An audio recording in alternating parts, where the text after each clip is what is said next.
Praise God. Amen. Do you mind standing? We sing praise the Lord together. Amen. Amen.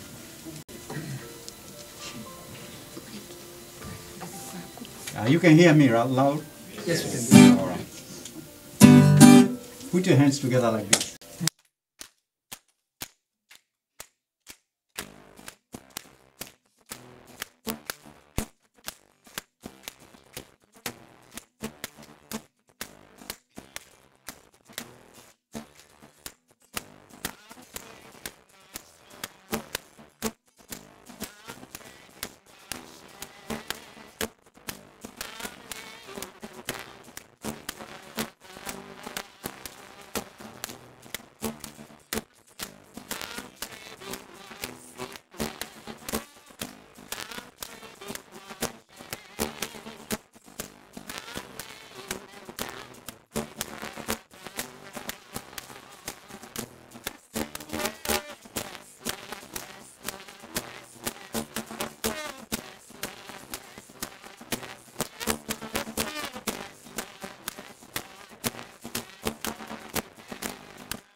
Yes, yes, Lord. Yes, Lord. Yes, Lord. Yes, yes, Lord. Yes, Lord. Yes, Lord. Yes, Lord. Yes, yes, Lord. Amen.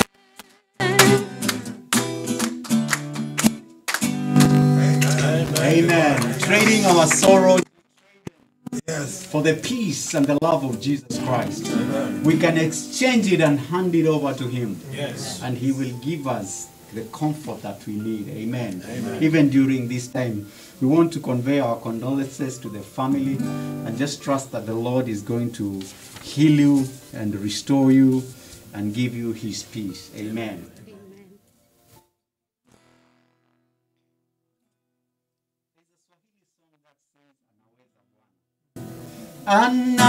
Anaweza, Anaweza Bwana. Anaweza. Anaweza Bwana. Anaweza. Anaweza Bwana. Anaweza Bwana.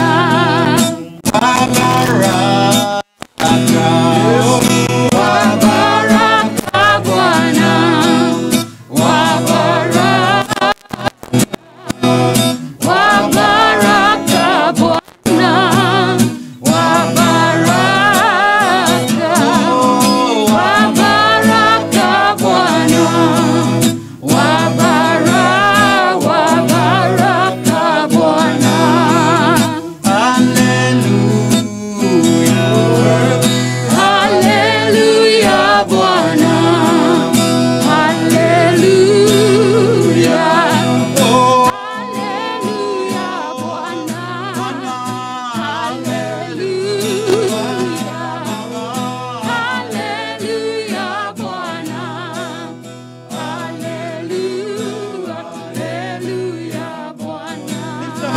and we say hallelujah. Oh, lift up our hands and we sing hallelujah, Lord. Hallelujah, Bwana. Hallelujah.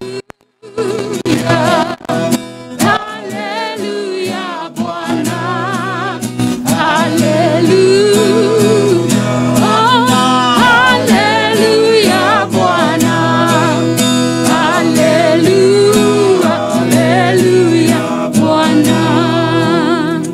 Father, we say hallelujah. Thank to you, your name, Lord. oh Father, God. we We worship give you you. glory. We We give you honor. praise. Even in times We of say victory, oh my hallelujah, God, oh you God. have remained our We God. bless your name, oh God. We say thank you, Jehovah God. We worship you, King of Kings. Blessed be your name, oh God. You are worthy to be worshipped, oh God. You are worthy to be lifted, oh God. Father, we honor you. We worship you, oh God. We say hallelujah, oh God. Thank you, Jesus. Blessed be your name, Yes, God. in Jesus' mighty name. Amen. Take your seat. We are going to bless the family with one more song.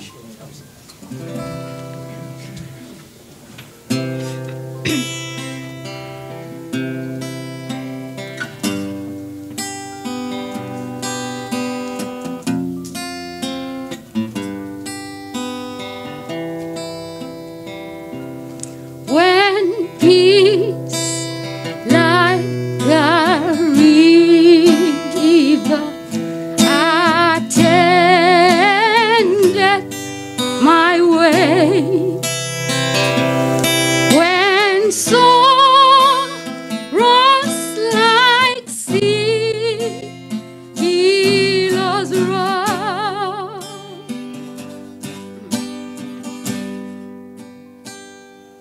whatever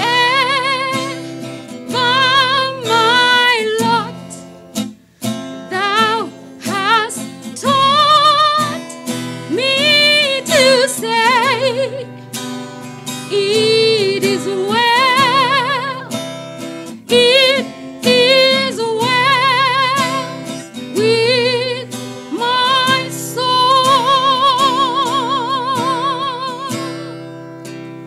It is well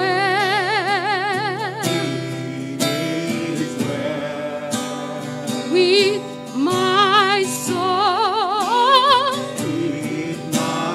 It is well, it is well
close with one more song. So let's just do.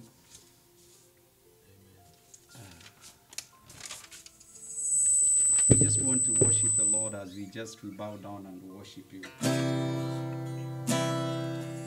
We bow down and worship Yahweh.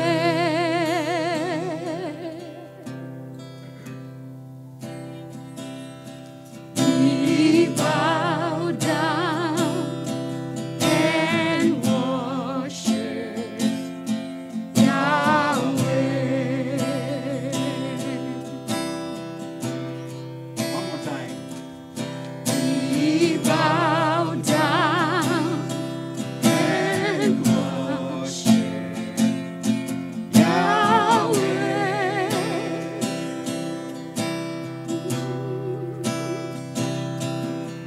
We bow down and worship Yahweh.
Hour we want to acknowledge you are Yahweh, O God. Yes.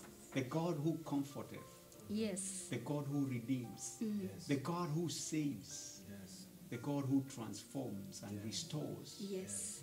We bless you. Yes, God. You are in the beginning. You are Alpha and the Omega. Yes, God. And we worship you. Yes. In spite of what we go through, oh God, you still remain Yahweh. Yes. You still remain on the throne, oh Yes, God. God. You are seated on the highly exalted place, oh God. Yes. And we give you glory. Yes, And we God. worship you. Minister to us, oh God. Yes, God. In Jesus' glorious name. Amen.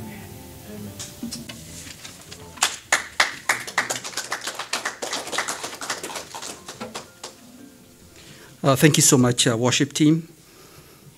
It is well. It is well. So we transition to the next part of the program. The first part of that, the second part of the program is the life history and family tribute. So I'll invite Steve to give us Dad's life history, and then we go to the tributes.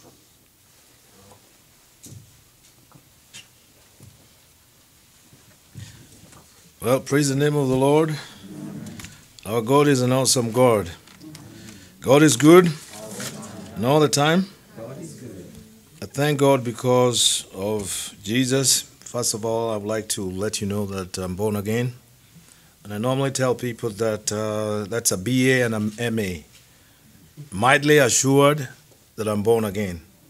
So ni hizo bili hapo, hata kama huna degree ile ya university, ujue kama sasa unajuana na Yesu, uko na hizo bili. My dad hata yeye alikuwa na hizo. Hata kama wakati huo hakukuwa na hizo za namna hiyo, sasa yeye amepata hiyo. Amen. So I'd like to give you a life history of my dad, Mureithi Maina.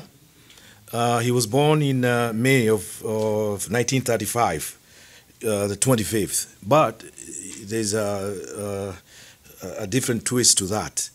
Wakati huo, because they didn't want to pay taxes, kila mtu alikuwa na, you lower your age by 2 years. So if someone says that they were born in 1920, they were actually born in 1918. So if we hear that dad was born in 1935, so we know he was born in 1933. So, but the kitambulisho nasema 1935. So for the sake of that, we'll say he was born in 35. Lakini simunashika hiyo. Haya basi. Okay, so he was born to his mom, Beth Mugore Mureithi, and his dad was called Maina Kariamburi, and that was in Tomotomo, Nyeri, Kule, Rware. All right, so he had a brother who was still living. He's Harrison Kariuki Maina, and a sister, I believe, called Wairimo and Mudhoni. Mami niguetago. Sister Shiafava shitagote. Sister Shiafava. They were born before my dad, so but I know there was Mudhoni and Wairimu. Okay, so he was raised in the Tumutumu area, and he was raised by his single mom because my grandfather had died. And so he went to school in the Tumutumu area, and in 1959, that is when, no, before we go there, he married my mother here in 1956. So I think he had gone to do some carpentry work somewhere in Mureithi, and he was with another guy named Ruben Kareithi, and that's how he saw my mom there in the village. So that is where their journey started. Being a carpenter, so kapata hapo. Okay. And then afterwards, so they didn't have their first child until 1962. So in 1959, my dad alianza kupanda kahawa. Akakuwa mkulima. And in 1962, so wakati huo sasa ndio wazungu wameleta kahawa na majani ya chai Kenya. So watu wakaanza kuonyeshwa hiyo. And so he was one of the first people to plant coffee. We still have it. In fact, vile tunajuaga when and how and all that. Kuna mahali in the coffee section, ilikuwa if my mom wanted me to go and pick some buni, that's dry coffee, alikuwa anasema udhiyo hale hazigiste. Ukisikia hiyo unajua ni wapi. Na kuna kwingine kulikuwa kunaitwa kwa 59. Huko kwa shamba. And then later on tukapanda ingine in 1984. So sasa hiyo mimi nilikuwa nimezaliwa nilijua hiyo. So but in 1962 my dad alianza kufanya kazi, started working for a British company named Molem. M-O-W-L-E-M. Sijui kama ni Starling, Molem or something, but that was a company he worked for. And my mom told me that he started working for them in Londiani.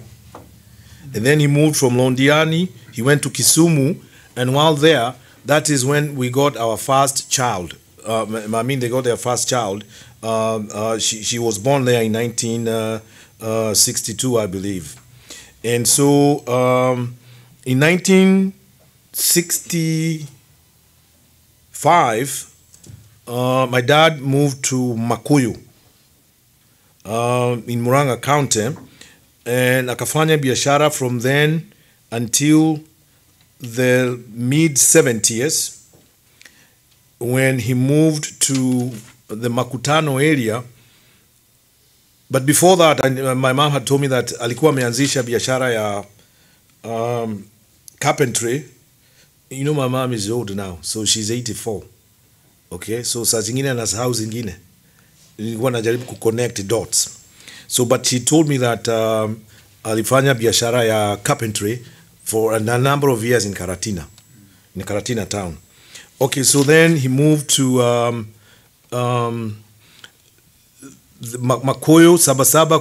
Alikuwa na rafiki yake hapo, alikuwa anaitwa Mudhoga, alikuwa na hospitali hapo. So I don't know exactly what my dad was doing for him, but I know they had a bar and they were selling Johia Muratina.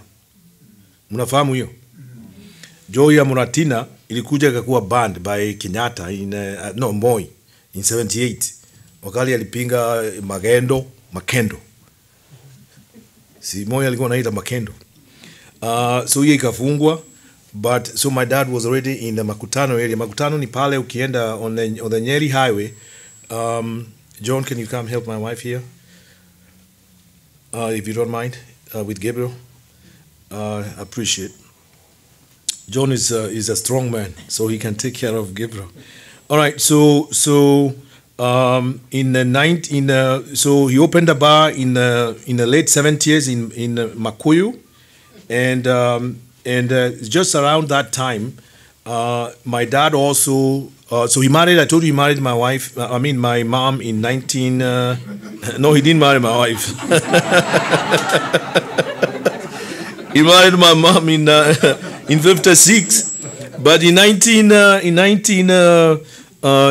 in the 70s, while he was working in the bar. You know how when you're in a bar and you probably don't know the Lord, and kuna mataa na sijui kama mataa kulikuwa na ile inazunguka hivi. Alidanganywa na mwingine hapo. So my dad ended up having another wife. So officially my dad had, even though he didn't do a church wedding, alikuwa na bibi wawili. So my mom was the first wife, pale Tumutumu, that's the ancestral area, and then this other one in the Makutano area. And she's deceased now. She passed on last year. As a matter of fact, my mother told me that when she died, that's when my dad kind of started changing. Like akachange kabisa. Sijui kama alimpenda sana. I doubt it. I don't know. But maybe. Who knows? All right. So between. So my dad has been here for 14 years in the US, and we'll get to that. But between the late 70s and the time he came here in 2008, my dad split his time 50% of the time ako in Makutano area with the second wife. Alikuwa na biashara hapo, tunamkahawa hivi, and then kulima. So, but he was a very ardent coffee farmer. All the benches ambazo zilikuwa zinajengwa huko unafanya kwa shamba. My dad never used to ask anyone to help him do that. Yeye alikuwa anafanya hiyo kazi, but he didn't know how to pick coffee, so the kids did the coffee thing. That's the easy part. But alikuwa anachimba sana, akitaka kuwa sprayed. My dad always did that. All right, so and then in the 90s he spent some time in the transport industry for a little while.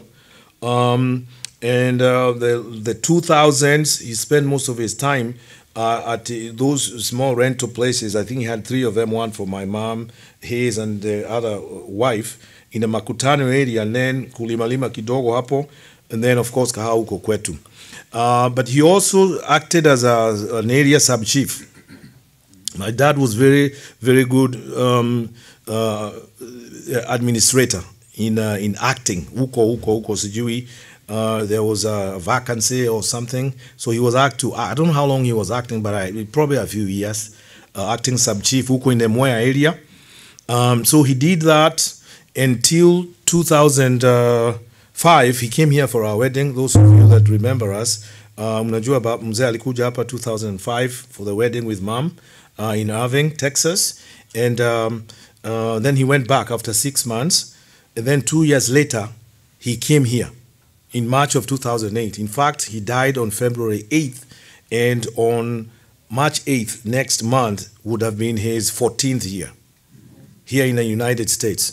So he lived with us. So he spent his retirement pretty much here in Dallas, Texas area with his wife, Shelmith Waruguru Mureithi. So he spent his retirement here.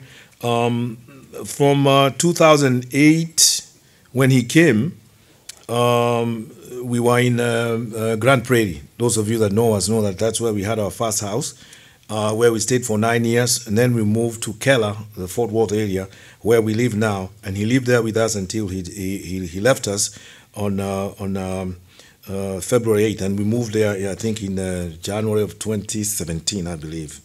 So the other thing is, I wanted to let you all know that Dad was born again. Hey, praise the Lord. Amen. So sinimwambia kuna hizo bili. So we know we'll see him in glory. Because the Bible says that precious in the sight of the Lord is the death of his saints. And kama jina yako imeandikwa kwenye kitabu cha uzima, sio ati umepotea. This is just the one chapter that has come to an end, but eternity begins right there. You know, so it's like the way you'd say the old has come, the old has gone, the new is come. So we know he's in glory and he's dancing with the angels. So even when you see me crying, I'm not crying because we've lost him. It's because I miss him. You know, that's human nature. But we'll see him. I guarantee you. I'm the one that prayed for him. Na nikamwambia, where Dad? It's on a video here. If you are doubting Thomas. Nikamhakikisha amerudia hiyo ombi. Romans 10, verse 8 to 10. The Bible says, for it is in your heart that you believe, and with your mouth you make a confession unto salvation. Amen. You make, and so for those who believe in their heart and they confess with their tongue, they shall be saved. And that's progressive salvation. Sio ati unakuwa born again, unakaa hapo, hapana, unaendelea kuwa mwema kila wakati. Amen. So that's the story. So Dad got sick a little bit. I think in December, I did a video call from home. I had gone home, and I saw that he wasn't looking good. Long story short, he was sick for about 2-3 weeks, right? About 2-3 weeks. But the beautiful thing about it is that he was not in pain. He was not in pain. Those of you who are in the chat, and thank you all for your generous contributions. You've seen that Dad kept saying, even the day he died, he said he wasn't in pain. He blessed his children. He blessed us. He said he loved us. He even gave his will. It was very, very strange for African men. Don't do that. We thank God because of his goodness. All right, so I think that's pretty much it. That's the story of my dad, and we loved him. Mureithi Maina. God bless you. Yeah. Wonderful, wonderful. What an enterprising man he was, you know. Yeah, so right now I'm going to call Mom to come and give her tribute. She might need somebody to come with her. Okay, sure, absolutely, right. Yeah, you can come, Monja.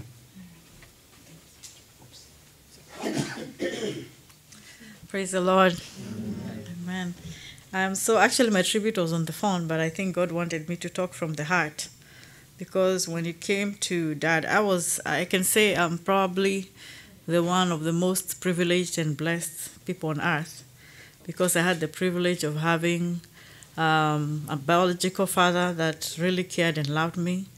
Then I married into a family with a father-in-law. He told me there was no distinction between his daughters and me from the right go. And to be honest with you, and my husband will tell you the truth, that he really, really loved me as a daughter. And he was very gracious, and one word he never ever forgot. Whether you gave him water or food, he would say, God bless you. He would bless us every single day. And for that, we are so grateful. Now, on the funny side, he had this briefcase, I think, that every African man has, old man, that nobody was to touch. It used to stay right next to his bed with his mokwajo, his walking stick, which he really didn't need. But we just opened the bag the other day. Even Mom didn't even know what is in there. So we opened it, and I have never, it's almost as if I was walking down his life for the last 80 plus years. I mean, he talked about it. Anyone who met him knew he would tell you something about the Mau Mau rebellion or something like that. But he kept records. He kept numbers, phone numbers, names of everyone he cared about. Pretty much everyone he knew that he could get a number from, he did. He would keep the numbers, he would keep the names, he would keep the dates, and he kept the receipts. I saw a receipt from 1992 in his wallet of some money he had withdrawn from an account that we didn't even know about. So he was and of course, he was very, very intelligent, I'm yet to meet somebody who had such knowledge. And another thing I saw is he had a list of, because they've been here long enough to where now the constitution changed and all that, how it went in Kenya. I think it was 2010. But he had a record, he knew exactly, he had a list of the provinces, like we used to have them in Kenya, and then the districts. Of course, he went all the way to the sublocation, but mainly he was interested in how did these provinces and districts now change to counties. He had them listed from county 001 to I don't know how many, very neatly. And he would tell you on top of his head. So I was wondering, how does he remember? So now it makes sense. Like he had a record of every single thing on earth. So we are so grateful for the life of Dad and the years he gave us. I think for me it's been hard because especially with COVID and all that happened with people being at home and working from home, pretty much saw him every day. I knew his routine. I knew when he would come downstairs for breakfast. He pretty much would be it was almost like clockwork. The 13 years he's been living with us, almost 14 years, my husband and I have never touched the trash can. He took the trash. That was his job. And our neighbors here, Pastor Kara and Scott will tell you, like if they didn't see, the reason why they knew he was sick is because the trash was not out on 1 week. And they was like, is that okay? He knew. Nobody had to tell him what to do. He knew exactly what he needed to do. He did all the yard work pretty much. My husband would help and I would chip in whenever we could. He would dig a hole as big as a human being can get in for these big trees. And you didn't even have to tell him. At 86 years old, until November, he did yard work for us, when my husband was in Kenya. And you kind of feel, that's why we have this blown up picture of him that you saw in the front, in the house. And in the morning, I think one of the days I was asleep in the couch, and then I woke up, and I'm like, oh my gosh, the breakfast is late. So I was asking him, I'll say in Kikuyu, I asked him, if I walk it at 10. So I was like, you've woken up so early, because I could tell it's like 7 o'clock. Usually it's like 9, 10 when he comes down for breakfast. So I think that was the hardest part for me throughout this journey. But what gives me hope, the Bible says that we do not mourn like those who have no hope. We knew that we confirmed several times. I think he got saved like 3 times. But the last one, we just wanted to make sure at the hospital. And I think God gave us time with him because that 1 week, I think we got more information from him than he ever has said all his life. When it came to the important things, of course, politics, it was like fresh air for him. He would talk all day about that. But when it came to his desires, his will, he never spoke about it. We would ask him all day long until we were blue in the face. And he would be like, don't worry, everything will, I'll do it. I'll tell you in due course. But God gave him time. And the beauty of it all, he was conscious until the day he passed on. I had just come from the hospital that day. He was in good spirits. He was actually doing exercises, but he kept insisting he wants to get out of bed. And I told the nurses when they come at night, please just get him out of bed and let him sit on a chair. And he got his desire. And as soon as they did that and put him back on the bed, within maybe an hour, a couple of hours, he just went to sleep. His heart just stopped. So just be rest assured that, I don't think I've ever had an situation where somebody got old, because he kept telling us that I'm okay, but you guys don't realize I'm old, And when you think about it, he was close to 90, being born in 33, and his brother is still strong at 97. How old is he? So I speak long life upon all of you in Jesus' name. Because their mother lived to be 110 or more. We don't know. Nobody, everybody found her alive, so nobody knew. Nobody knew how old she was, but she was well over 100. So we're speaking that upon our children and upon all of you, that we shall live long, that we shall fulfill the desires that God has upon us, that our lives shall not be cut short. In Jesus' name. God bless you all.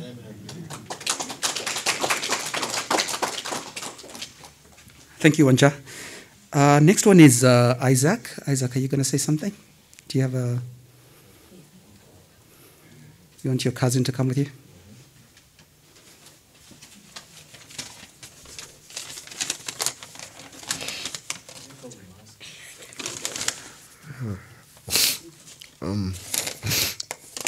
My Kuka, he was always there for me. He's been there for me for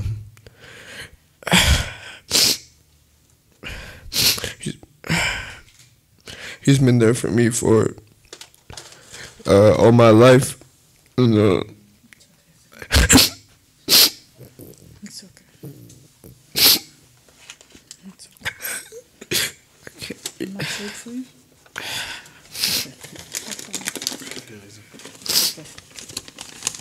They were very close. We actually had, it's almost as if we had two houses. So he would stay upstairs with his grandparents almost all day. We would see them at mealtime. And you know how it gets once you're a teenager, it gets even worse. But he was very, very close. He checked on his grandpa all the time. He was his grandpa's aide. Okay? Would you like to read, or you want me to read? He was always there for me in my life, and he raised me with my grandma since I was crawling that walk. And he's basically been like my second father. And it was like my first time dealing with death. So like somebody's so close to me, like passing so unexpected, really got to me, because me and him, we've been personal a lot of times, and I will forever be grateful for the time we spent together, even though I know that we could have talked more when he was alive. But I'm just grateful that he's eternally resting in heaven, and he's in a better place than he is right now. Again. Amen. Amen. Amen. Amen.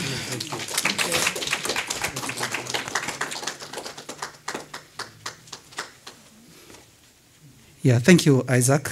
I'll now call Carol Musili to talk on behalf of, Wanja's family and the siblings.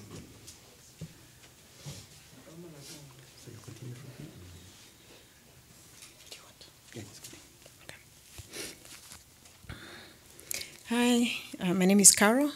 I'm Millie's sister. And I have a tribute on behalf of myself, my siblings, my husband, and really our extended family, my in-laws and my brother's in-laws.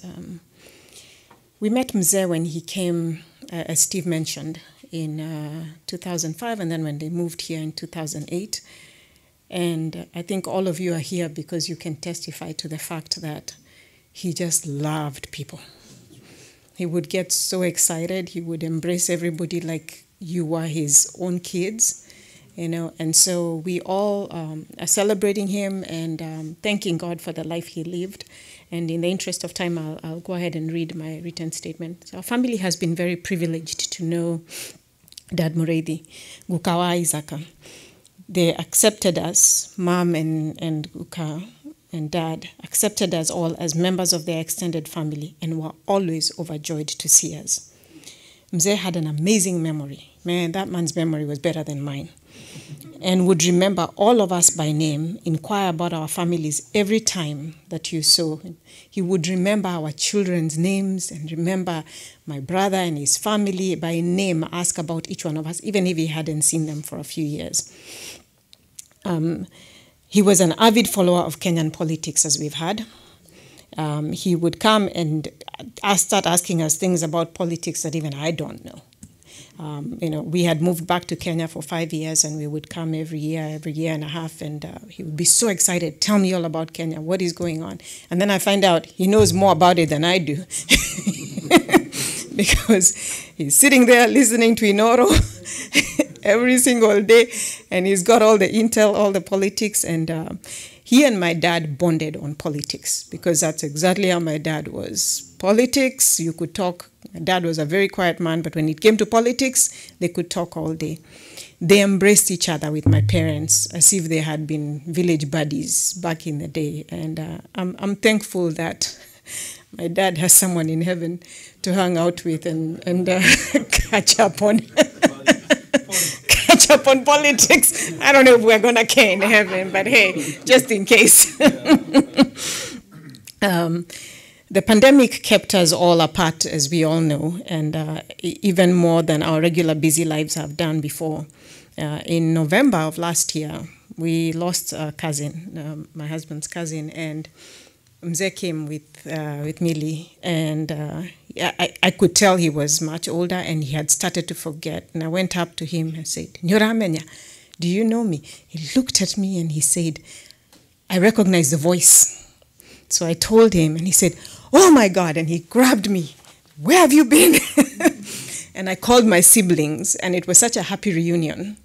And I thank God that we had that time, because that is the last time that we saw him alive. We got pictures with him. I saw him walking a couple of weeks later, because I drive on Park Vista. We live on the other end from where they live, and I saw him walking, his usual walk. It was a cold day. He had his sweater on, just walking, and I thought, this man doesn't even need his mukwanjo to walk the streets. And so let me tell you, if I get to do that at his age, praise the Lord. I will be very grateful, and that is a goal. We're very thankful for that time and for the photos that we took. We'll remember him fondly as a jolly and very loving person. Maito, ngenda gukwariria. Ni pole muno, ni muthe kwa bata. No ni uramenya turi hamwe. Na ni tukwendete ithuothe aya andu othe me guku ni ta ciana ciaku. Turi hamwe na turakunyitira na mahoya. Ngai ethie na mbere na gukuhe hinya. Amen. Yeah, and to the family in Kenya who are able to see us or hear this, know that our prayers and our thoughts are with you.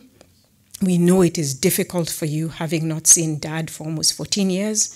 And we pray that God will give you strength and comfort, and understand that everything that God does has a purpose. And we will all be reunited in heaven. We love you all, and we thank you. Thank you. So we're going to call the... Yeah, but we'll let you come. Okay. Yeah. Okay, thanks. Great, thank you so much, Carol. And for those who don't know, so this is a political year in Kenya. So I'm sure the two dads in heaven are going to be talking about who's going to win, right? So yeah, so it's an interesting year for them.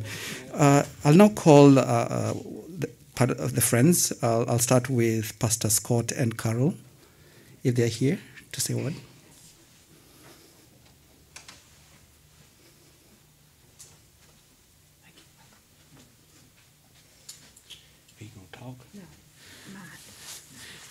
Well, I'm the next door neighbor and my wife, and she's already said she's not going to talk. She's the shy one. Of course, I'm the pastor, so I don't have any problem talking. And I got to tell y'all, Stephen lied earlier. Y'all believe that? He said his dad retired. That's We saw that man. The first year they moved in next door to us, we were already there. And I would walk and say, Carol? And of course, we called him Grandpa, Grandpa. So Grandpa, I said, Grandpa's it's too hot out there. He's going to hurt him. After about a year of this, watching this and keep saying the same thing over and over again, I'm thinking, I'm going to see if he'll hire out for my yard too. Because it was too hot out there for me. But this little man, my dad lived on one side of me for a while. He passed away 4 years ago, and then other grandpas over here. And these two little shriveled up old men would just work themselves to death, just work. And I'm thinking, this is crazy. I'm 25 years younger than them, and I can't do that. He was just an amazing man. And every time, and Carol, Millie talked about him taking the trash out. And Carol, she'd take the trash out on Monday morning and said, if the trash went out there, have you seen Grandpa? I said, you think he's okay? You know, come in. I said, well, I don't know. You have to ask Millie or Stephen. I don't really know.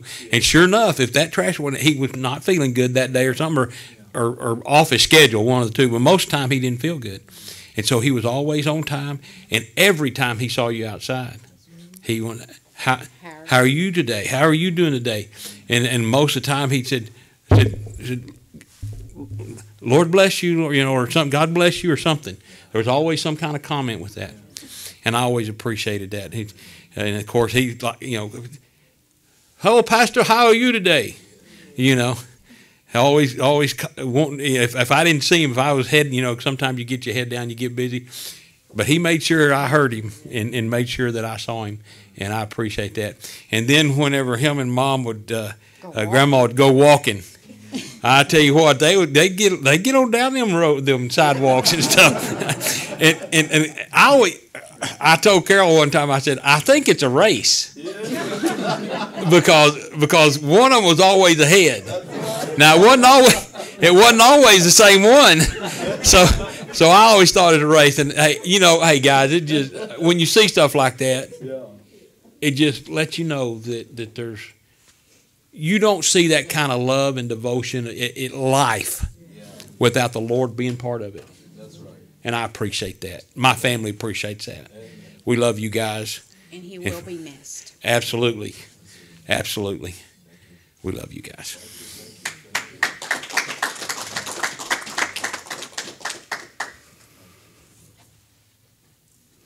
Yeah, so the next tribute will be from Mr. John Wichek. Welcome. Hope I got your name right. I got it, okay. My name's John Wichek, and my wife Christine Wichek is here too. And we met Steve and Millie and then his parents through the Keller Bible study. And one time we were having it at our house, and it was canceled, and then nobody was showing up. My wife was, we were getting ready to make stuff, and then Steve and Millie came, so we ended up being friends with them, and they live fairly close to us, and we're very blessed to meet his dad and his mom, and we always enjoyed to see them. And here's his dad and mom, very nice people. We were honored to see him. I wish I could have seen him more, but when I would drive by, I thought about him a lot of times. And we prayed for them, and even they stayed at our house one night because there was painting. We were very honored to have them there. And we saw their house in Toma Toma. We went to Kenya with Steve and Millie on mission, and they did medical mission and also leading to Christ people, and it was very nice to see where they had the house, and we were very thankful for knowing him and very blessed and honored that we got to see him and meet him, and we'll see him again. And we love his family. His mom is very good. I used to talk to her even more too. Guy Namwega was saying, Higo Shori. I think I even said it the wrong way a few times, maybe before because I would say like Roho Shini. Guy Namwega, Roho Shini, a good morning. But I was like, I know now better. Say, Guy Namwega, Higo Shori. I know, yeah. Well, God bless everybody. Thank you. God bless you. We're honored. Yeah. Mokimo. Yeah, Mokimo. Yeah, Steve always says Mokimo because I was joking before I said he had John Mokimo. I used to say maybe we could get a band, Johnny Mokimo and the Kikuyus or something. But I love you guys.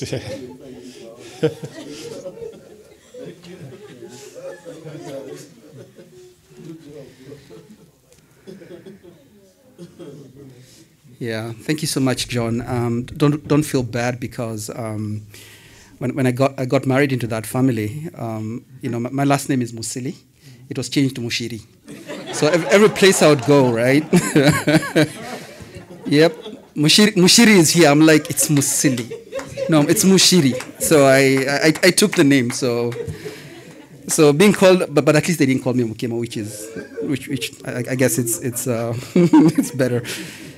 So we then have a chance for just one person to give a tribute. Anybody who had wanted to say something. Just one opportunity. 2 minutes. Please. Welcome.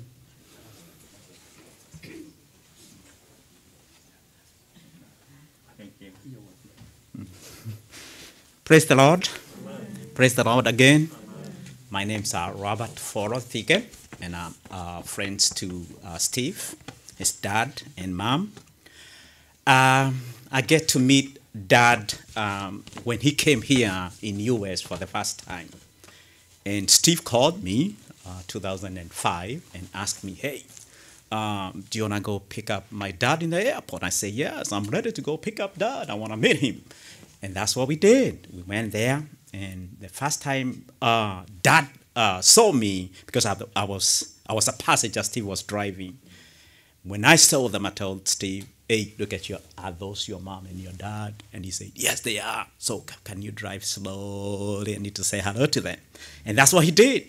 Then when I got near to Dad, I say, in our Kikuyu language, and then Dad turned like that. He was so excited because he haven't, I think for 3 days trip from Kenya, have now met a Kikuyu person. So he was so excited. But again, Miri, Mom, and the family, I say, Pole, Sana, God is with you, and Dad is in a good place.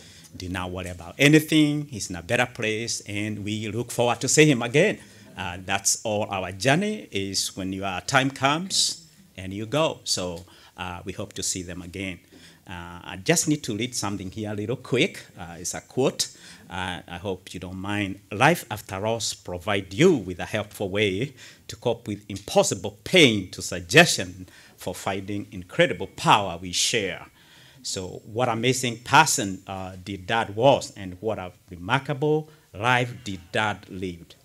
I feel so lucky that Dad was a part of our family, friends, through Steve, and he was personally my friend, and I always think about him and all that. And finally, our family will not be the same without Dad. I know we will find comfort in each other, and we will get through this together. God bless Dad, and God bless Steve family. Thank you so much.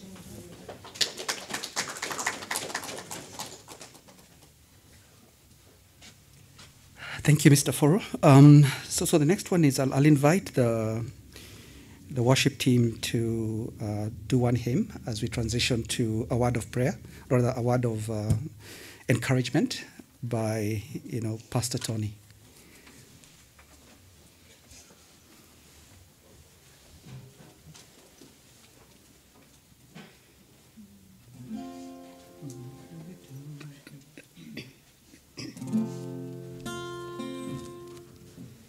Cha kutumaini sina ila damu yake Yesu, sina wema wa kutosha dhambi zangu kuziosha.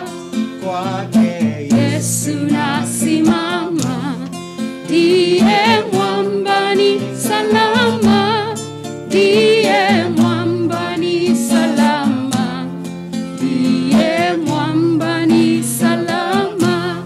njia yangu iwe ndefu, Yeye unipa wokovu, mawimbi yakinipiga, nguvu zake ndizo nanga.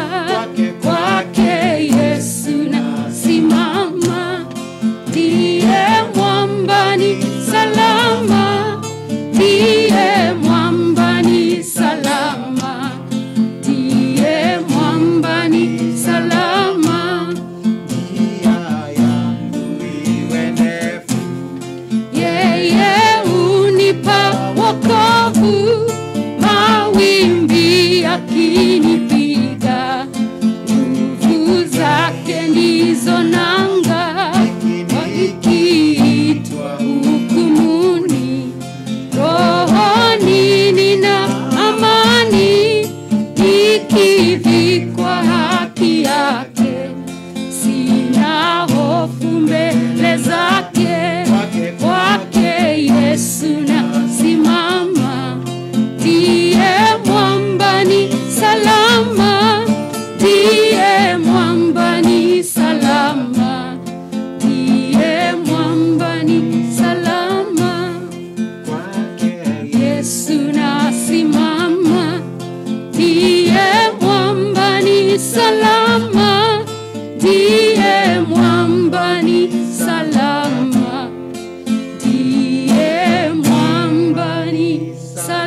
Praise the Lord.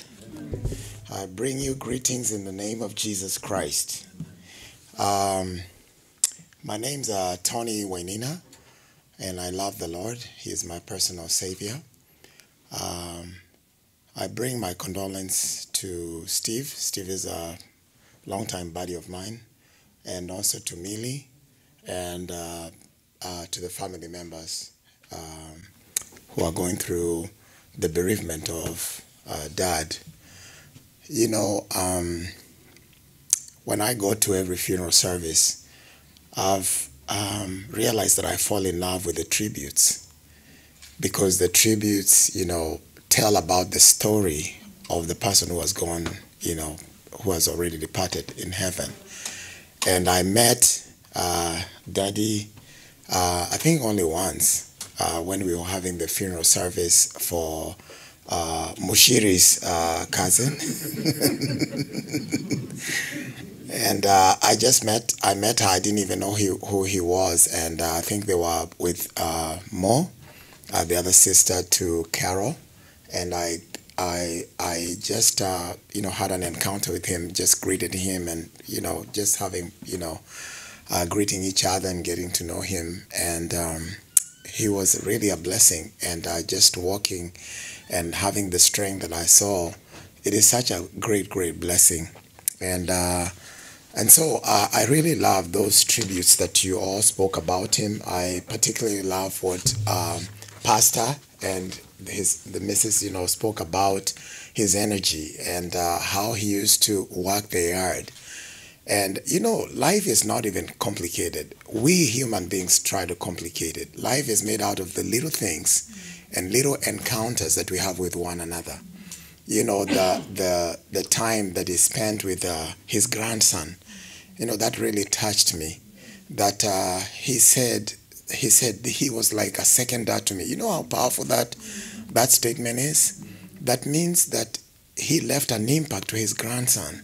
And I pray that we don't even know, you know, what words, you know, they spoke, you know, for the last 14 years. But really and truly, you can tell that in the life of this teenager, that his grandpa was an inspiration to him. And for a person to say that, you know, he was like a second dad to me, it tells me that he gave him advice that his dad could only give him. And so we appreciate the Lord for the time that he gave that to us. I pray that all of us would live to be 86 years, I think, so that we, 87? 89, yeah, to be almost 90. It is such a blessing. And you all realize that we have been put here in a very, very short time. 100 years to God is just like a second. For the Bible tells us that 1,000 years is almost like a day. A day can also be 1,000 years. And God doesn't operate with the 24-hour clock that we all know. You know, and he sets us here on this planet with a purpose. And just before I bring the word of God, Maito, ne geni na mono ne gukomenya ne wendiraria nawe Maito Sharminth hindi ria njukire ne twaririe nawe na ne ngwenda kumenya horo waku na ne unjirire ati ne wa mukirire Jesu Kristo ta muhonokia wa ngoro yaku na Ngai witu akurathime na gwikire hinya ona mahindi ni ma muthe athiite matu-ini kwi mwathani koguo ne gukuhoera ngoro yaku ikare na hinya na nä ndärakena nä ona tå kä aria nawe nä njiguire wä na hinya thä inä wa ngoro yaku nä kå menya atä wä na å gä å cio å rä a mwathani atå hete kå menya atä må ndå å rä a umagarä te na mwathani atä ihinda rä a må ndå nä rĩgakinya na kå rä a baba athiä te nä kå ndå kwega na thä inä wa mena mwathani kå rä a athiä te koguo Ngai akå rathime må no na nä ndakena må no na nä gå cemania nawe. Amen. Amen. So it's such an honor. I was thinking about the time that the Lord has given us and the time that gave Dad, you know, our dad, Maina, Mzee Maina, here on earth. You know, he gives each one of us a purpose. And every last one of us that has been born on planet Earth, there is a purpose and a reason why God gave us to be on this planet. And if you realize it from the time you're born, there could be many things that would have, you know, caused you to exit this world.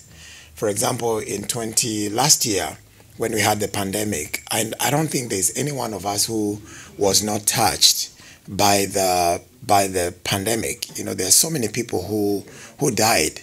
As a matter of fact, I think there were almost 900,000 people all over the globe that died. And if you know, just like most of you, I lost very, very close friends.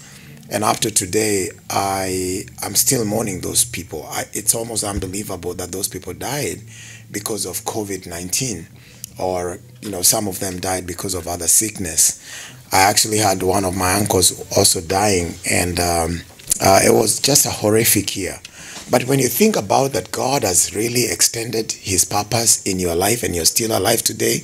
You're breathing in air and breathing out, you know, the same. It is God who has given you the strength to be alive today. And we have every reason to be thankful for what he has done. Praise the Lord. It's important for us also to remind ourselves, why are we here? If we never answered that question in this life, this life would be meaningless. Why did God put us here? Did God just put us here just to just live, make wealth, and maybe, you know, for some of us who are parents, maybe procreate, and that will be it? I don't think that would be the reason why God put us here. But when we read the Bible through and through, the Bible tells us that God put us here so that we could have a fellowship with him. You are created to worship God. You are created to have a fellowship with the eternal God. And that's one of the greatest reasons that I celebrate every morning, to know that God put me on planet Earth to have a relationship with God. And I think it was King Solomon who said, the whole duty of man is to love God and to have fellowship with him. He says that vanity, all is vanity. And in America today, I know, and you know this very well, that we have been blessed more than any other nation in the world. You know, if you live in a first world country, I mean, we don't struggle as many other, you know, third world countries struggle. As a matter of fact, if, you know, the average American, you know, has a car, has a decent home, you know, probably maybe a good job, and, you know, I mean, there's food on your fridge, you know, you can put food on the table easily without any struggle. This is not the same with other parts of the world. And so we are grateful, and we should be grateful to God for what he has done. And but what I've realized, like in the first world nations, you know, there's a pursuit of happiness, pursuit of wealth, and not saying that wealth is bad. As a matter of fact, God really is the one who gives us the empowerment to be wealthy. I wish that every one of us would have so much money and still serve God. But what wealth and money does, and wealth does, is sometimes if we are not very careful, it can delink us from the very purpose that God put us here. Amen. And so I'm really grateful when I see somebody who is really making it, but they are devoted to God. Amen. They know their purpose, and they know that, you know, God never put me here to just enjoy the creation, but to be with the Creator. Praise the Lord. See, the body that lies here is the house that housed Mureithi Maina. Praise the Lord. You know, I thank God for for what Steve did and Millie, because you guys are really, you took violence, salvation by violence, that you even led that 3 times just to make sure. Why? Because they know the importance of what salvation is. The Bible says to be absent in this body is to be present with the Lord. You know, the Bible says, I was speaking somewhere and I was telling people about the parable of the rich man and Lazarus. The Bible says that when Lazarus died, the Lord sent some angels, and they came and picked up Lazarus and they took him to the bosom of Abraham. You know what happened to Dad when he died? Because he was a born-again believer, I believe that the Lord sent some angels to come and pick him up and escort him to his heavenly home, our heavenly home that we all look forward to going. Praise the Lord. And I know that right now, Dad is in a place where there's no sorrow. I don't think there's politics in Kenya. I mean, Kenyan politics in heaven. And I don't think that would be very significant, to be honest with you, because I think right now he's trying to catch up with Abraham. He's trying to catch up with David. He's trying to catch up with Paul. He's trying to catch up with Peter. He's trying to catch up with all this. And him being very intelligent. You know what? One of the things I believe he doesn't lose is the same personality. He wants to know the history. So Paul, how did you first of all deny Jesus and then you were converted? Can you tell me the story? And maybe he has a briefcase up there. I'll not be surprised that when we meet him, maybe he has a briefcase now that only him can open. And maybe he has started narrating those stories, getting those stories, fast. But what I'm trying to tell us is that this body that lies here is the house that housed Mzee Eliud, And the Bible tells us that this body here is perishable, much so like our bodies. These bodies that we have, they are perishable. Bible tells us that flesh and blood will never inherit the kingdom of heaven. And just as we take care of our houses, if a house breaks, I believe each one of us lives in a house. And I know that when your house, maybe there's a problem with the plumbing, maybe water leaks, somewhere in the house, you will maybe try to look for a plumber so that they can come and fix the house. So that is why we take care of this house. The Bible calls this house the temple of the Holy Spirit. And that's why we take care of it. And that's why I'm so thrilled, by the testimonies of how what John was telling us, that every morning was like a race. I don't know whether he was the one who was telling us or pastor, telling us that Dad walked the streets of Kela. I love that, because as he walked, he was trying to take care of this body, the body that houses him, the body of the Holy Spirit.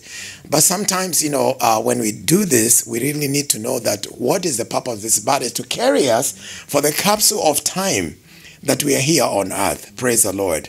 The Bible says in the book of, I believe, 2 Corinthians 5:17, or maybe 1 Corinthians 5:17, I think it's 2 Corinthians 5:17, that those who are in Christ Jesus are new creatures. Praise the Lord.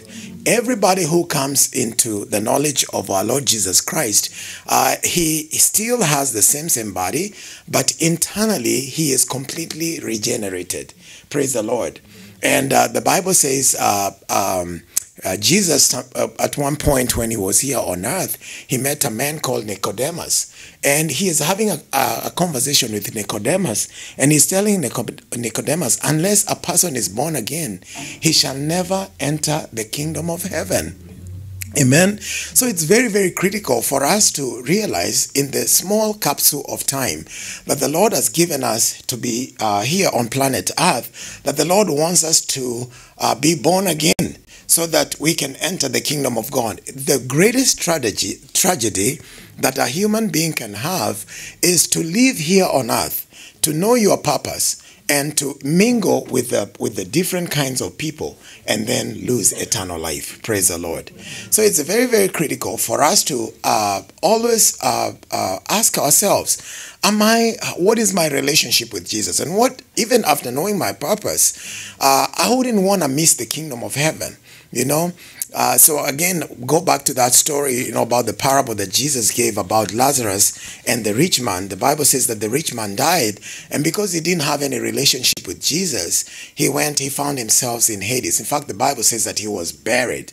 It doesn't say that, some angelic beings, probably maybe it happened, maybe some demonic angelic beings maybe came and picked him up and put him in the hell.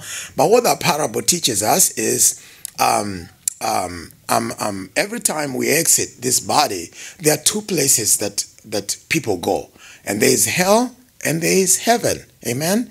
Now, when we live here on earth, the best place that we can ever go is in heaven, because that is our heavenly home that our Father has prepared for each one of us. In fact, Jesus says that I must go up because I will go up to prepare a place, and when it is ready, I will come and get it. I will come and get you, so that where I am, you also will be. Praise the Lord. So I know there's a home, and Dad maybe has already seen his mansion. I don't know, but Dad already probably he has a glimpse of what his mansion is going to be. And I just want to go there so I can also see my mansion and also meet with Dad. So the greatest thing that we can do is maintain and keep our faith, because what he has done is that he has fought the good fight, he has run his race, and he has kept the faith. Amen. Even at 90, he ran the race.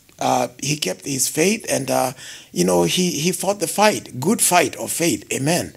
And all the testimonies and things, good things that we did, and even all the things Miliu told us what were in his briefcase. Do you know the most significant thing that we can talk about that today? Is that he received Jesus Christ as his Lord and Savior. That was the greatest richness and wealth that he took with him. And today we can confidently say that Dad is in a better place. Amen? So we have an opportunity. There's an invitation that Jesus is sending out to every one of us, that if you do not know me, that you can receive me. He says that my burden is light, and I came into this world so that he who believes in me may not perish, but would have an everlasting life. Praise the Lord. And the Lord has set out an invitation to everybody. It doesn't matter what we have done. It doesn't matter how deep we are entrenched in sin. Jesus is his hands are open, and he says, whosoever believes in me, I will give an eternal life. Praise the Lord. Praise God. So there's an invitation that has been sent out. So if you do not know Jesus, there are only two places that, people that have died. The other day, I was telling some people yesterday that, a brother of mine sent out a picture on WhatsApp. And this picture had the president of Kenya. I think he had another minister who was, in Kenya during those days, that, ministers who have already died. And he says, these people, all of them were so powerful, but none of them exist today. So every single person that has been born in the world will either, must at one time come to die, because the Bible says it is appointed once for man to be born and later die, and then judgment. Praise the Lord. I know there are some instances when Jesus Christ will, when the sound of the last trumpet, when it sounds, there are still believers who will be, in their flesh, and the trumpet will sound, but the Bible says that in a flash, this perishable body, it is very critical for us to know that if we are found, if the trumpet sounds, and we who believe in Jesus Christ, if you have a relationship with Jesus Christ, that means if you have accepted him as Lord and Savior, when the last trump sounds, and the Bible says that in a flash, that this perishable body will be converted into an imperishable body. The same body that Jesus Christ rose up with. Praise God. And so, and the Bible says, Dad, who we are going to bury in a few days, along with others who have died in their faith, will be changed, will rise up first. Right. And they'll be caught up in the air. Praise God. Hallelujah. Amen. This is good. It's good for us to know these stories. Yes. That this body can never inherit the kingdom of God. And those who have died in Christ, they will precede us. In other words, the body that we are going to bury pretty soon, this body will not be raised up. But what will be raised up is an imperishable body that we'll all recognize. It will be a renewed Dad. Praise God. And guess what? With all other saints who have died, past this point before us, they'll all be caught up. They'll be changed. And they'll be the first ones to meet the Lord in the air. Amen. And we who are still alive will be converted, will be changed. Yes. The Bible says in a twinkling of an eye. Praise the Lord. Amen. But we'll be able to recognize one another. You know why I know that? Because when Jesus was resurrected, they were able to recognize Jesus. You remember many times, even when Jesus shows up, I think when the disciples were fishing and he shows up and he's preparing breakfast for Jesus. Maybe I know most of you can remember that story. They were able to look at him and recognize him. The Bible says also that when he was resurrected, he showed himself up at one time to 500 believers. Think about this. At one time. So the body that we will have can be I believe I believe so. We can be at different times, at different places, because this is the same thing that Jesus Christ showed us. So in the book of 1 Thessalonians, and I'll say this and come to almost to a close, the Bible says in the book of 1 Thessalonians 4:13, that brothers and sisters, I do not want you to be uninformed about those who sleep in death, This is very critical so that you do not grieve like the rest of mankind who have no hope. Na maito gwadago gwira tere nure ko jeraga ate toti go shaka ya tado matari na mwihoko toti shaka ya tado ale matari na mwihoko no to shaka ya tado mena mwihoko mwathani agoshwo ekauga aterere, for we believe that Jesus died and rose again, and so we believe that God will bring with Jesus those who have fallen asleep with him. Modo kuetere taru fafa wa kuetere no ukoma ne toro wa kahinda karaihu no tigo kwa kuete ne todo Biblia twirite aterere hindira tutare mwere-ini uyu ri twi thiini wa mwathani. To be absent in this body, it is to be present with the Lord. Praise God. And according to the Lord's word, we tell you that we who are still alive, who are left until the coming of the Lord, will certainly not precede those who have fallen asleep. For the Lord himself will come down from heaven, and with a loud command, with the voice of the archangel, and with the trumpet call of God, and the dead in Christ will rise first. After that, we who are still alive and are left will be caught up together with him in the clouds to meet the Lord in the air. And so we'll be with the Lord forever. Praise the Lord. Amen. Therefore, encourage one another with these words. Praise God. So our mourning is different just because of what we believe. Praise God. Amen. And the Lord has given us that knowledge. The Lord has given that enlightenment to know that when one of us dies in the Lord, that he is in a better place. And so my message this afternoon to all of us is to take inventory about our lives. My uncle, as I told you, died, and it was a tragedy for him because I've prayed for him many, many times. I even witnessed for him, but he never believed in God. He knew about God. And this is what happens in many people in the world today. It's not that they don't know about the gospel. They know the gospel, but we keep on postponing when you tell them that, hey, why don't you have a relationship with Jesus? To accept Jesus is very easy. So you believe in your heart and you confess with your mouth that Jesus Christ is the Lord, and you be born again. And so my uncle, every time I met my uncle, by the way, my uncle was very wealthy. He had like properties and, everywhere, in Nakuru, because that's where I come from, in Turi, because that's where his home place was, in Elbagon. And my dad, my uncle, if you met, he was the oldest brother. I mean, a little bit. He was my father's follower brother. If you met my uncle, even before you minister to him, he'd say, I have a plot here, I have a plot there, I have 5 there, 5 there. You know what? You tell him about the gospel, he was so much, entrenched with property, so much that when he was in sickbed, I understand from my cousins, they were telling me that, he would sleep from unconsciousness to consciousness. And he would say, hey, we leta nyundo, unaweza pigia ule fundi wa pale akuja tengeneze hii nyumba. He died thinking about his property. And guess what? He even never left a will to his children. Right now, they are almost fighting, almost beating each other because of the properties that he had. Let me tell you, it is vanity after vanity. Just as Solomon said, it is the chasing after the wind. I heard a story again about a young man, and I'm just telling you these stories. I was telling this story yesterday somewhere I was ministering, and I told them this is a true story of a guy who was in Texas. Now he came and he left his family back in Kenya, and just like most of us, we all do this. We come and we want to get, like maximize the amount of dollars that we can get. Now for this guy, he said, I wanted 100,000. Once I get 100,000, I will pack up my belongings and head up to Kenya where I can go join my family. Guess what? He lived to that dream, and he was working. I think he was working doubles, triples, quadruples. I mean, like the whole 9, you know what I mean? So one day he is working, he's not even eating, he's stressed, and and I think he had accumulated almost $60,000. I mean, that's what I hear.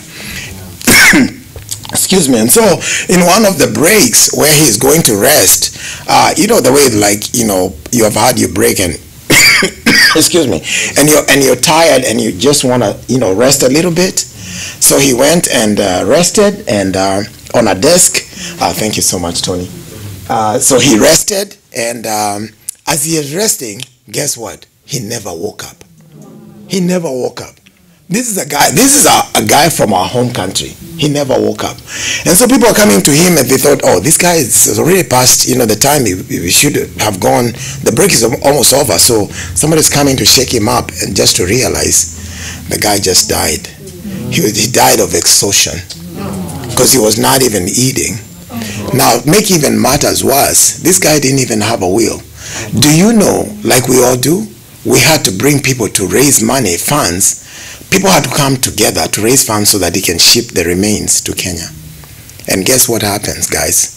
When you don't have a will in the state of Texas, guess whatever you have, guess what that property belongs to? It becomes the estate of the state. And guess what? He's 60,000, but he worked so hard trying to reach to the 100,000 was all taken over by the state. Think about the tragedy. So my brothers and sisters, the reason why I told you that story, and there are many other stories that may be like that that we don't know. Let us really evaluate. It is good to have everything that we have. As a matter of fact, go ahead and have that big house. Go ahead and have that good car. But we have these things, let us not disconnect from the very purpose that the Lord gave us. And the main purpose is to know Jesus, to have an encounter with him.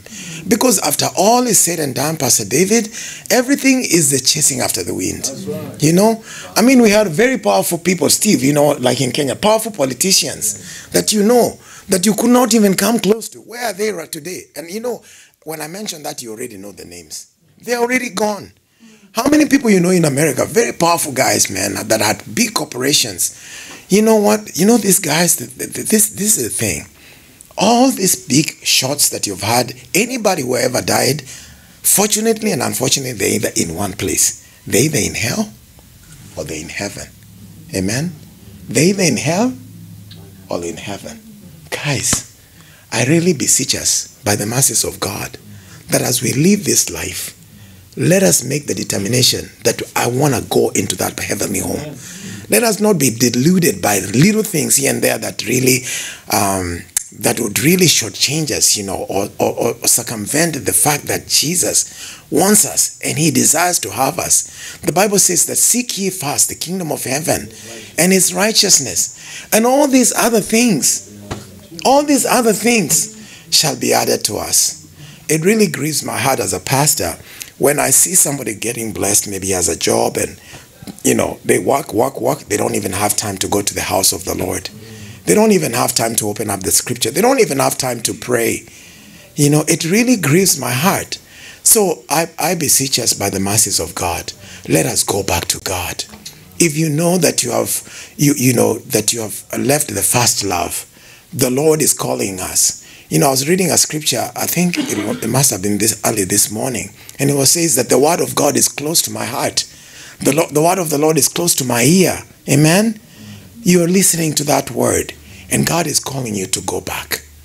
Go back to the foundations. Go back to the relationship with Jesus Christ.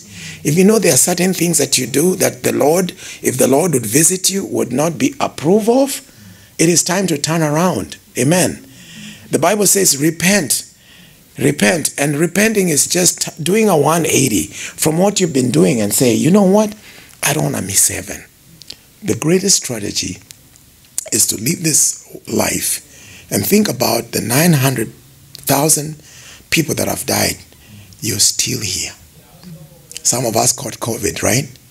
Omicron, actually, I think Omicron is God sent, because I think every one of us had Omicron by right now, but we are still here. It developed and strengthened our immunity. But there are people who caught COVID and they are no more. Imagine, all 900,000 people in the globe died and you're still here. So God still loves you. He still cares for you. He has sustained you. So why don't we give our lives to him and tell him, Lord, there's nothing that is going to separate me from your love. Amen. It is not riches. It is not relationships. It is not the pursuit of happiness. It is not the American dream. Lord, nothing is going to separate me from your love. I'm going to love you no matter what. I'm going to chase your presence. Amen. And he is available and he is ready. He is willing and able to carry you and even to bless you materially. Amen. But he wants to be the first in our lives. I thank God for Dad, because Dad, wherever you are, thank you so much because of giving your life to Jesus. Amen. You set a good example, because one day we shall meet with you. Yes. Amen? Amen. Amen. Amen. Let us bow and pray. Heavenly Father, it's an honor that we can come and talk about your word. Your word is powerful. Bible tells us it's sharper than any double-edged sword.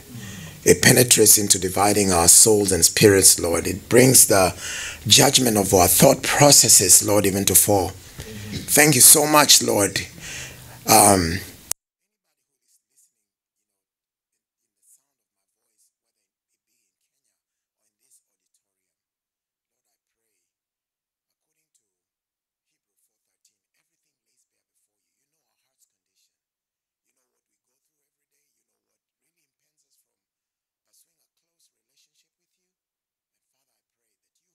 The innermost of our beings. Father, we confess and we ask you to forgive us of our trespasses, oh God. I pray that you may forgive us, oh God. If there be anyone who would like to receive Jesus Christ at this hour as we bow down, is there anyone? Just lift up your hand. And unfortunately, I can't even see those who are maybe watching at home. You might be there, you've never given your life to Jesus. And you're saying, yes, like what you did to Papa, Lord Jesus, I would like to give my life to you. It's very easy. In the book of Romans 10:10, it says, it is with your heart that you believe, and with your mouth confess that Jesus is the Lord. As simple as that. Accepting the plan of God. It is accepting that Jesus Christ, when he came here on earth, that he became sin so that we can be the righteousness of God. And so that we all can be reconciled back to God. Is there anyone who wants to receive Jesus Christ as Lord and Savior? Even back there at home, for the sake of those who might be back there at home, I can't see, you can say this prayer after me. Say, Father, I come to you just as I am. Forgive my sins, Lord. I receive you in my heart. I accept you as Lord and Savior. Lord, I ask you to write my name in the book of life. And I believe that you died for my sins. And I confess that you are the Lord. And I am born again now. In Jesus' name, amen. Thank you, Lord. Let's give Jesus a hand of praise. Amen. Before I sit down, I'd like to pray for the family, if that's okay. Yeah, I'd like to ask Steve and Mom and all of the relatives, to Steve and to Dad. And I'm going to ask Pastor David and Pastor John, please, if you don't mind, you can come here. And your wife. Is it Pastor John? Yes, Pastor Scott. Oh, Pastor Scott. I'm so sorry, Pastor Scott.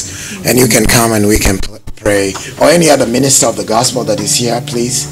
It would be a great thing to come and so that we can pray for them. Amen. Hallelujah. I'm going to ask Pastor Scott to pray for this family. And the rest of us, if you don't mind, you can stretch your hands towards them so that we can pray for them. Pray that the Lord will comfort them, that the Lord will strengthen them, and that even as we prepare to ship the remains and as family travel to Kenya, that the Lord will be with them even as they fly. Yes. And as we all agree together. Yes. Amen. Heavenly Father, Lord, we come to you because we know that you're our greatest help and hope. Yes. Heavenly Father, I come to you today, Lord, it seemed like a very short time, but we know it's been several years since we've known this family and become to love and care for this family. And as they do what all of us do at one time or another in our lives, and that's lose our loved ones. But Lord, it's such a comfort to know that we lose him in such a better place. Yes. Heaven was made for us, made for God's creation. Yes. The scripture that's on the pamphlet, Lord, that talks about precious in the sight of the Lord of the death of his saints, Lord, it's because we're your children. Yes. And you long for us to come home. Yes. As we long for our kids to come home sometimes, Lord. Yes, We desire that. We get excited about that. Yes. And Lord, we know you're excited when one of your children come home. Yes. Dear Father, we pray, God, today that you would give the comfort and care that the Scriptures talk about, Yes. and that we can comfort one another Yes. with the words of hope that you have given us in Scripture. Yes. Dear Father, I come to you today asking that you would be with this family, and that you would be with them, those that will travel, and the trip that will be taken to Kenya this next week, God. And then the opening of sorrow a little bit, Lord, because we do have sorrow. Yes. As they lay Dad to rest there in Kenya, Lord, and we pray you be with that part of the family. Yes. God, and open their hearts and their eyes to your goodness and your care. Yes, Lord. Dear Father, we come to you today, Yes. claiming your promise Yes. of the comforter that you sent to us. Yes. And we ask in Jesus' name. Amen. Amen. Amen. Thank you so much. Thank you. Thank you.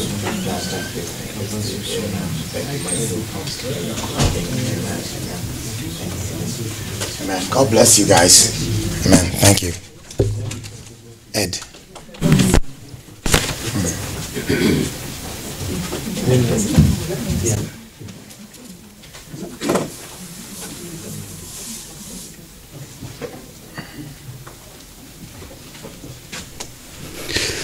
Thank you, Pastor. That was really powerful.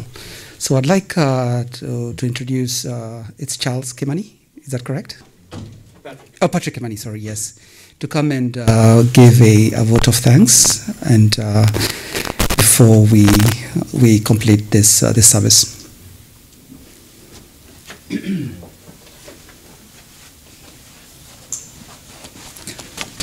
Praise God.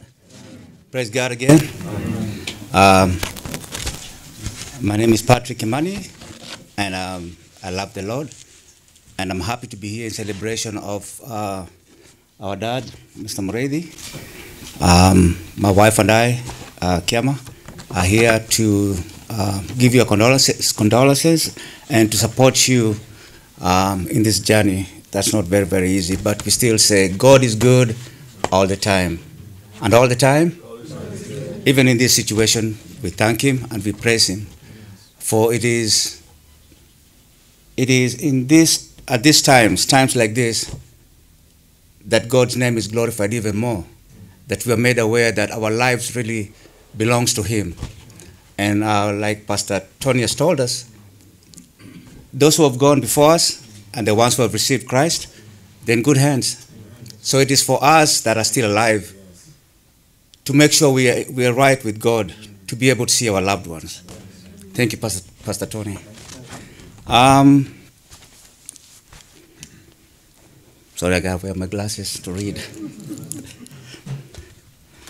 So I want to give a vote of thanks. I will start with the family, the Kiamas. Kiama and Mr. and Mrs. Kiama, Millie, and the kids, Isaac and Gabriel, and Mom, of course. She's here with us, very, very strong. We thank God for that.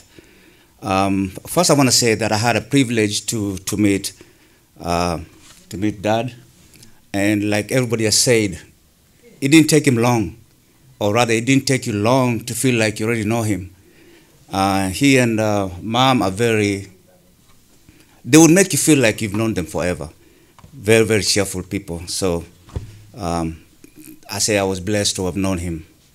I want to thank the family, the immediately family members that are here in America, all the relatives that are connected to the Kiamas, and especially Mr. and Mrs. Carol and Edward and their kids, and all the immediate family members for being in support of the Kiamas right here at this very, very trying moment. I want to thank also the people back home. I know they have a very big burden, but I want to thank them back home, everybody that's back in Kenya, running the committees and supporting the family back there and getting things done in preparation for the final rest for Mr. Mureithi. I want to thank them a lot and to say don't give up, because God has not given up on us. All right. So I have names that back home we have the steering team led by Mr. Karanja, Reverend Martha, Reverend Peter, and Bishop Steve. So those guys are doing a pretty good job back home, and we'll keep praying for them as we pray for the families and the team back here. And Pastor James, yes. And anybody that I may have not mentioned their name, we know God is touching you and giving you the strength to do what we have to do. And also, before I go further, first of all, I want to thank each one of you that is in this hall for finding time and being in support of this family and being here in prayers and in spirit and in love. We want to thank you so much for that. I also want to remember the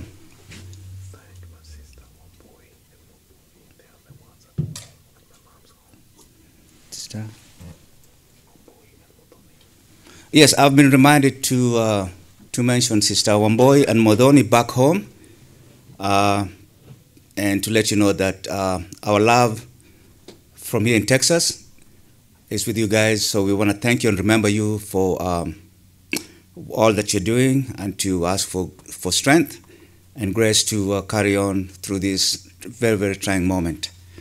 I also want to mention the Bedford Funeral Home for availing this opportunity to be able to make this possible for us, and so we want to thank them so much. And he says thank you. Also, I want to mention the hospitals that Dad went through. They did a great job despite all. The hospital and staff at Texas Harris Methodist Hospital, the Alliance in HEB, the Dad visited, was taken to those places, and we want to thank them for they're doing their best. I also want to thank the neighborhood Bible studies. We have the Irving Bible study and the Fort Worth Keller Bible study. A lot of members are not here with us, but there is a lot of support in the background, and we know they're listening and they're watching and they're still supporting this family. And we want to thank you for never giving up on these situations that we have. So let's keep trusting in the Lord and knowing that we're never alone.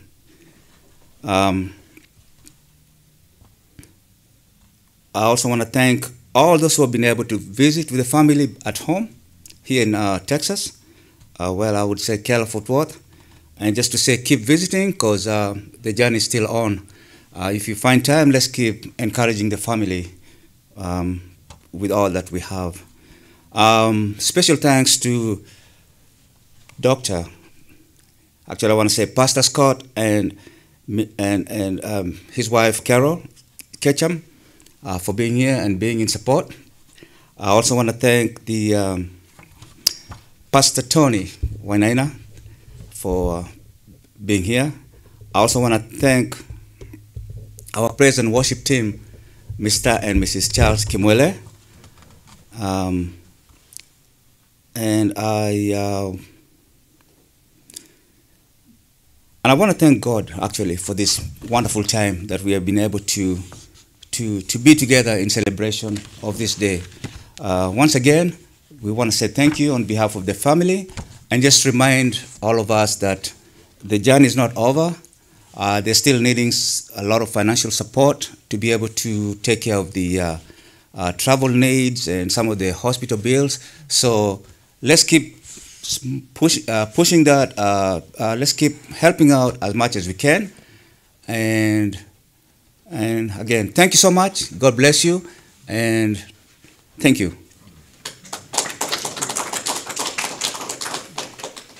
Thank you, Mr. Kimani. As we come to a close, yes.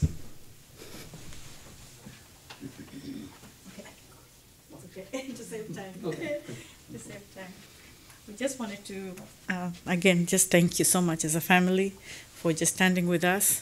We have been overwhelmed, because of COVID and everything going on with the family. We have a special needs son, so it's not been easy for us to be where everybody is. But God has been so good. And we have been able to raise enough funds at least to transport Dad. So plans are going on. So we really thank God. Now the decision now is to who goes and who doesn't go, but we'll sort that out. At least my husband has his ticket to make sure that he can accompany the body. But either way, we thank God. You know, the most important thing is that we fulfill Dad's wishes to be laid to rest at his home. That's what he wanted. So we are partnering with this funeral home and John Nganga, who's been very gracious to us. So Dad will be leaving. My husband has the dates. Tentatively, we had thought of leaving on Tuesday, which is the day after tomorrow. Mm-hmm. But I think that has changed to Thursday. Mm-hmm. The reason is because the funeral is not until February the 22nd. Mm-hmm. And so we don't want Dad to just hang out there in the city for 5 days.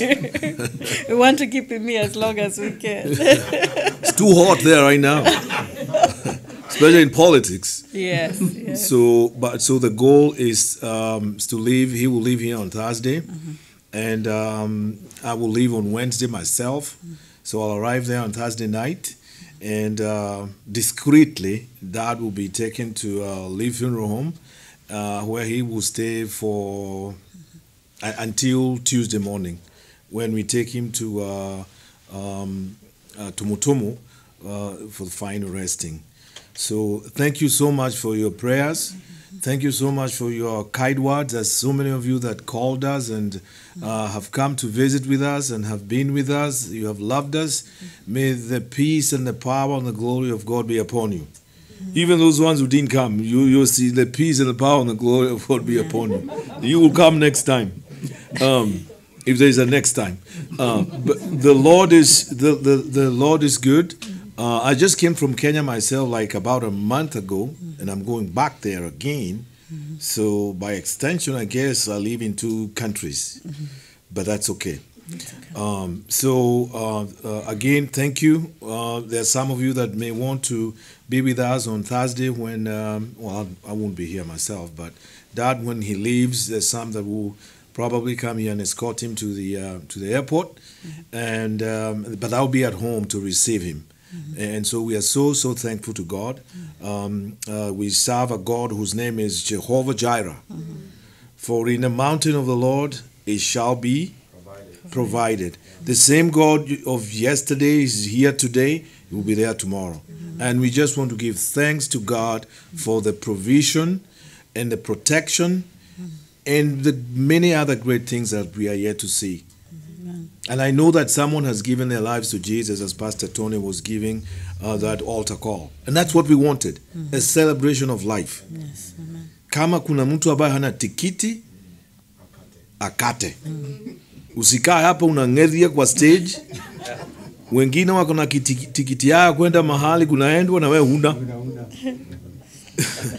Ile basi wakati itakuja, utaingia hapo kama huna hiyo tikiti. Mtu akate tikiti. Tuache fitina na porojo, tuende mbele tukiwa ndani ya Yesu. Amen. We love you, we love you, we love you. For the family back home, we love you. We wish you all Jesus, and we'll see you all soon. Thank you. Thank you. Amen. And I know Edward will revert to that. We do have a reception at home, and I know they'll be sharing details. You're very invited. We welcome home anytime. Amen. Especially today. Yes, thank you. I've just learned a new vocabulary. Kungedhia. I'm done. That's my vocabulary for the day, right? Yeah, thank you so much. Yeah, absolutely. So after this, there'll be a reception at home, and you're more than welcome to come and spend some time with Steve and the family. So now, as we come to conclude, I would like to invite the worship team. But before I invite the worship team, I'd like to invite Pastor David to do a closing prayer. Sorry, I just put you on the spot there. I should have told you about it. So, but please come and give us a closing prayer, and then the worship team can come and also give us a benediction after they're done with the worship song. Thank you. Let's pray. Sorry. Heavenly Father, in Jesus' name, we just want to thank you for this service. Thank you for the opportunity that you've had us just to celebrate Mzee, Lord, and we thank you for his life. We thank you for the moment that we took the time to worship you. We thank you for your presence being with us this morning and just this evening, Father, and just we honor you, we bless your name. And Father, as we come out to depart, I just want to speak your peace over each and every life that is here. I speak your protection. I pray that your angels will keep charge over us as we leave here, Father. Father, thanking you for your goodness, thanking you for your mercies, and thanking you even for the great trip back to Kenya and back here, Lord. How we worship you this moment, we honor you and we glorify you. In your precious and holy name we pray. Amen and amen. God bless you.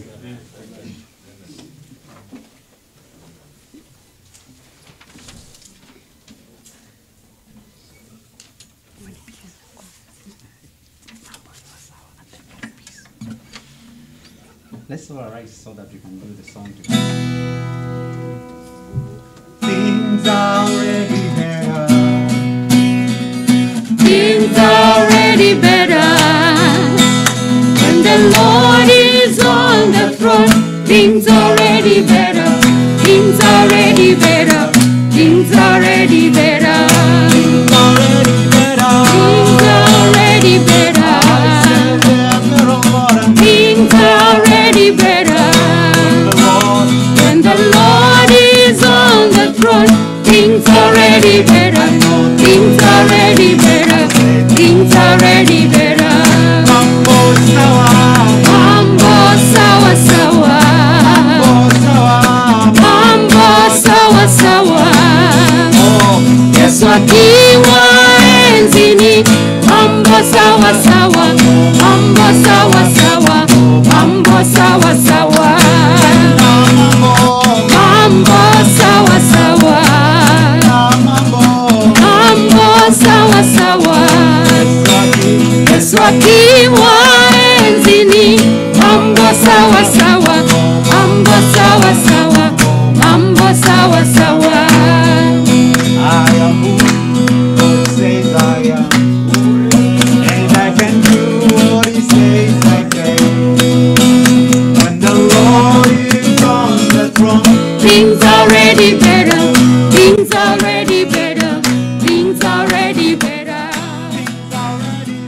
Things are already better. I said better, Lord. Things are already better. When the Lord is on the throne, things are already better. Things are already better. Things are already better.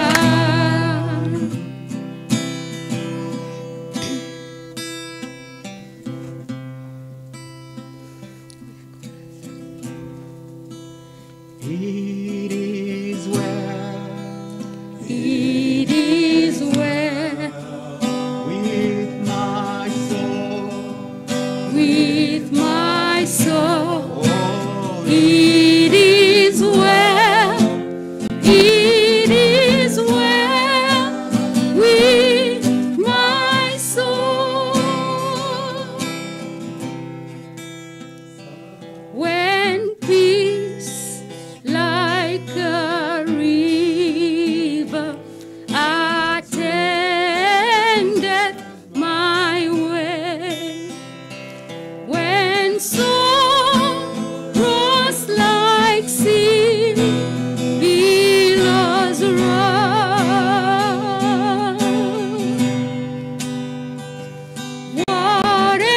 whatever my lot thou hast taught me to say, it is well, it is well with my soul.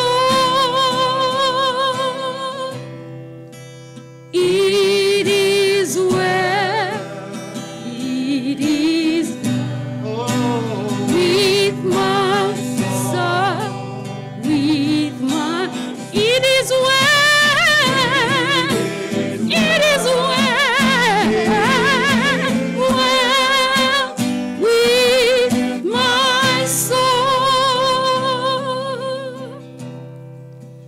It is my salad.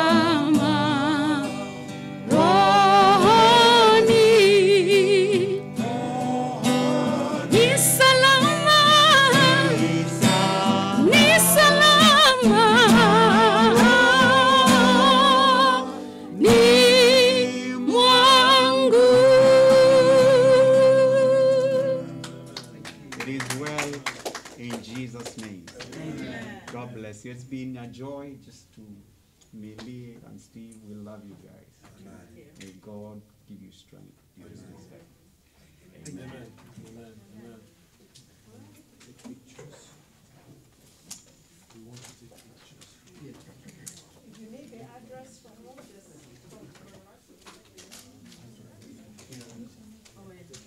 Bless you, Charles. Please. Always a blessing.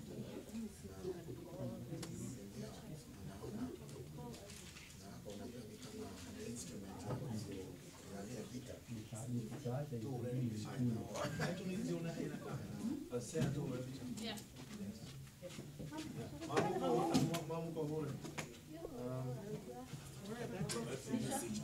Thank you.